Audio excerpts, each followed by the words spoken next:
அடுத்த படம் என்ன அப்படின்னு சொன்னால், அசுத்தமானதை சுத்தம் செய்யும் முறை. எப்படி இப்போது ஏதாவது பொருளில் வந்து அசுத்தம் பட்டுருச்சுன்னா அதை நம்ம எப்படி க்ளீன் பண்ணணும் அப்படின்னு சொல்லிட்டு பார்க்க போகிறோம். இப்போ வந்து துணியிலையோ போர்வையிலையோ அந்த அசுத்தமான விஷயம் பட்டுருச்சு அப்படின்னு சொன்னால் அதை என்ன பண்ணணும்னா, அது போகிற வரையும் நம்ம கழுவணும். சரிங்களா? 3 முறை வந்து கழுவி நன்றாக வந்து நல்லா பிழியணும். ஓகேவா?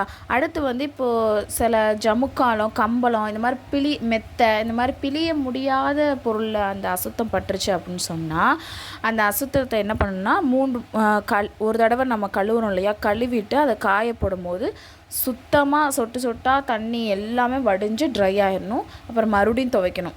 அந்த மாதிரி 3 தடவை வந்து துவைச்சி காய போடணும் அப்படின்னு சொல்கிறாங்க. அது காய வைக்கிறதுக்கு ட்ரையர் இந்த மாதிரியும் யூஸ் பண்ணிக்கலாம். ஓகேவா?